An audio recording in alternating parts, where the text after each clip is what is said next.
Hey there, and welcome back to my channel. Today, I want to talk about some of the most common beginner writing mistakes. And yes, I have made all of these. So if you recognize yourself in anything I say today, this is not a list of things you're doing wrong. It's a list of things almost every writer does before they learn what actually works. Mistake number one, waiting until you're ready. One of the biggest mistakes I made early on was waiting until I had enough time in which to write, until I felt confident enough and prepared, certain that I knew what I was doing. But that moment never came. I had to create it for myself. I had to set aside time to write, do my research on story structure, and take the risk of pouring a ton of energy into something that wouldn't sell.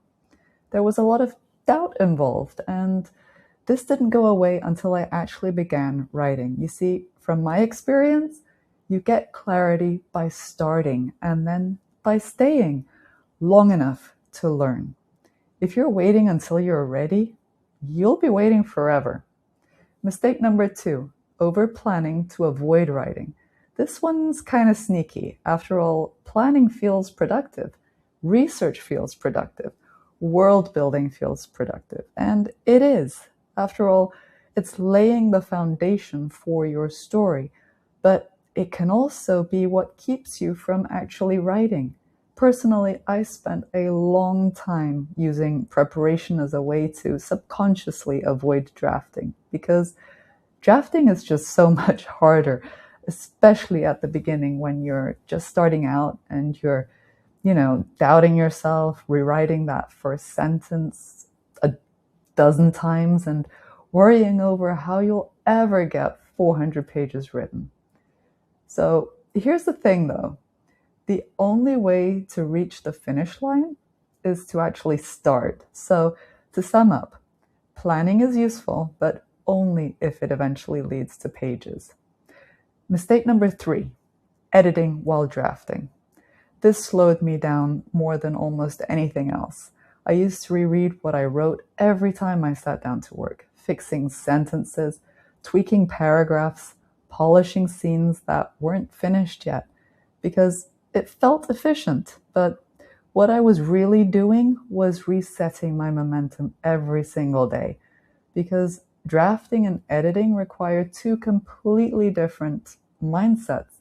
Trying to do both at once makes everything harder and, ironically, far less efficient. So when you're writing, keep this in mind.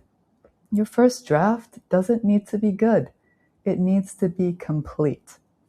Mistake number four, expecting the story to feel clear the whole time.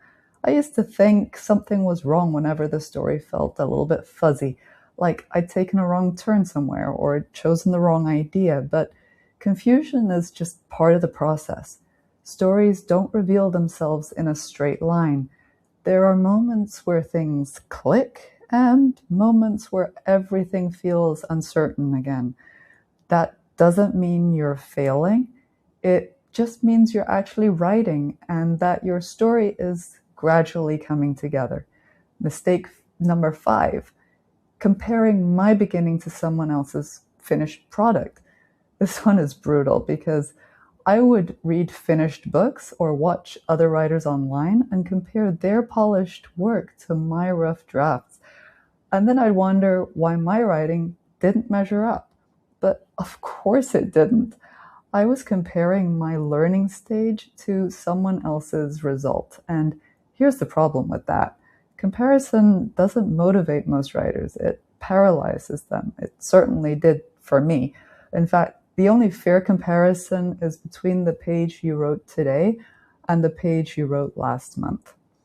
Mistake number six, thinking I had to get it right the first time. I spent way too long believing that if I didn't get the story right on the first draft, I was doing it wrong. So every choice felt heavy. While working on my earliest books, I'd even compete against myself, trying to see if I could get a perfect draft to my editor this time. But of course that was impossible. What finally helped was realizing that writing is a continuous process. Drafts are allowed to be incomplete. Revisions are where clarity sharpens. You don't solve the whole book at once. You solve it one version at a time, and an editor will always have feedback. If they don't, then my guess is that they're not very good at their job. Mistake number 7, quitting projects too early. This might be the most important one. I quit some writing projects early on, right at the moment where they were about to teach me something. It was usually when the excitement started to fade, or the middle got hard, the doubts got too loud. Those kinds of moments can feel like failure, but they're actually thresholds. And if you push through them, your skills will change. If you quit, you reset back to the beginning again. So the reason I'm sharing these mistakes with you is so that you don't interpret struggle as a sign that you're not meant to write, because most of the time, it's just a sign that you're learning. It's the same thing that goes for painting or learning how to play an instrument, how to do a handstand, or how to speak another language. Any skill you want to acquire takes time, patience, and perseverance. Writing is no different. It's not supposed to feel easy all the time. It's supposed to feel meaningful. And most importantly, it's supposed to be fun.